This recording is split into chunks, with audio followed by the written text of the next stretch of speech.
उत्तर प्रदेश की 9 विधानसभा सीटों पर होने वाले उपचुनाव में नामांकन वापसी के बाद अब 90 उम्मीदवार मैदान में हैं।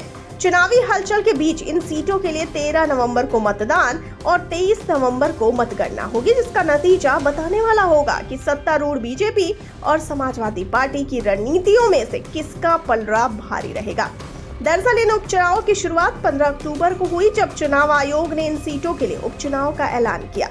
खास बात यह है कि इनमें से 8 सीटें लोकसभा चुनाव में अपने विधायकों के सांसद चुने जाने के बाद खाली हुई, जबकि कानपुर नगर के सीसामऊ सीट पर सपा विधायक इरफान सोलंकी की अयोग्यता के कारण उपचुनाव जरूरी हो गया।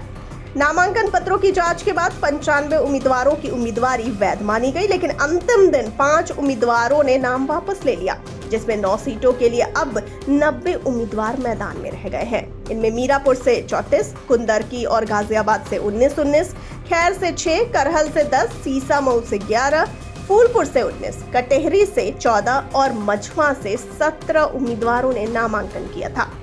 इन 9 सीटों में राजनीतिक हलचल तेज है। पिछली बार 2022 के विधानसभा चुनाव में सीसामऊ, कटेहरी, करहल, मिल्कीपुर और कुंदरकी पर समाजवादी पार्टी ने जीत हासिल की थी, जबकि फूलपुर, गाजियाबाद, मझवा और खैर पर बीजेपी का दबदबा रहा। वहीं मीरापुर सीट राष्ट्रीय लोक दल रालोद के पास थी।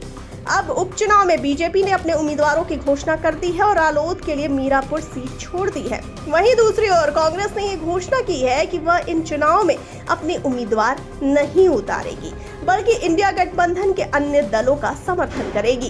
कांग्रेस का ये बयान सपा प्रमुख अखिलेश यादव के उस बयान के बाद आया, जिसमें उन्होंने कहा था कि इंडिया गठबंधन के सभी उम्मीदवार समाजवादी पार्टी के चुनाव चिन्ह साइकिल पर चुनाव लड़ेंगे। ये उपचुनाव सिर्फ सीटों के लिए नहीं, बल्कि आने वाले चुनावी समीकरणों की दिशा तय करेंगे। बीजेपी को सत्ता में रहते हुए इन सीटों पर अपनी पकड़ बनाए रखने की चुनौती है, जबकि सपा इन सीटों को फिर से अपने पास लाने के लिए पूरी ताकत लगा रही है। मीरापुर में सपा और रालोद का गठबंधन एक बार फिर से चुनावी हथियार बनकर बीजेपी के खिलाफ खड़ा हुआ है।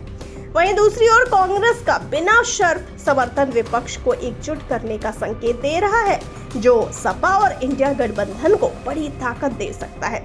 दूसरी तरफ बीजेपी का सीधा मुकाबला सपा से है, जो विपक्षी दलों की एकजुटता से एक नई चुनौती का सामना कर रही है।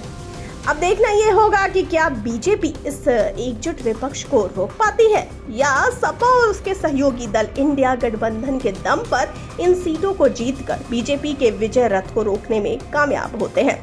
13 नवंबर को होने वाले मतदान और 23 नवंबर को आने वाले नतीजे इस चुनावी समर का फैसला करेंगे। ऐसे में सभी की नजरें यूपी के इस उपचुनाव पर टिकी हैं।